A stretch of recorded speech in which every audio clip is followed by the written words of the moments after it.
Frühlingsmärli vom ersten Schlüsseli.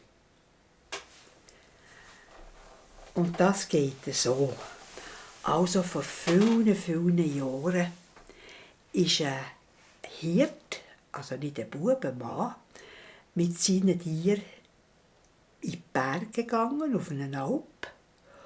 Und dort hat es ganz viele Schlüsseli gehabt. Da hat er von diesen Schlüsseli eins abgebrochen und hat sich das auf den Hut gesteckt. Und dann ist er weitergelaufen mit seinen Tierchen. Man hatte auch Schafe. Und wie weiter er gelaufen ist, wie weiter rauf, wie schwerer ist der Hut geworden. Der ist ganz schwerer geworden und schwerer geworden und schwerer geworden. Und dann zuletzt hat er gedacht, was zum Donner ist denn da oben los? Und nachher hat es gerade gemacht, wups.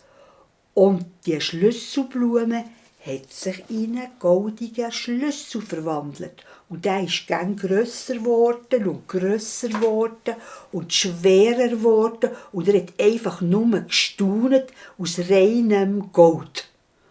Und in dem Moment kommt eine Fee und sagt, «Grüß dich, du hast einen Schlüssel bekommen. Weisst du, für was es der ist?» Dann hat er gesagt, «Nein, ich hatte nur eine Schlüsselblume drauf und jetzt hat sich das in einen goldigen Schlüssel verwandelt, der mich fast zu Boden gedrückt hat.» Dann hat sie gesagt, «Weisst, das ist jetzt gerade das Wichtigste. Du kannst jetzt hier an diesem Kristallberg kannst du hier dran pöpperlen und dann geht gerade die Türen auf und du kannst reingehen, und weil die Schlüsselblumen, die tun eben, und ich als Fee, wir tun die Schätze im Berg wir beschützen. Und ich tue dir jetzt erlauben, dass du eben mit diesem Schlüssel dort rein kannst. Und du darfst von diesen Schätzen nehmen, so viel wie du kannst tragen. Füllst den Hut, nimmst den Sack, nimmst sie die Hänge und nachher gehst du wieder heim. Aber vergiss das Wichtigste nicht. Ui, der ist rein und hat eben dran gepöpperlet. Und das hat sich aufgetan und drinnen hat es so viele schöne Sachen gehabt, aus Gold, aus Silber, aus Kristall.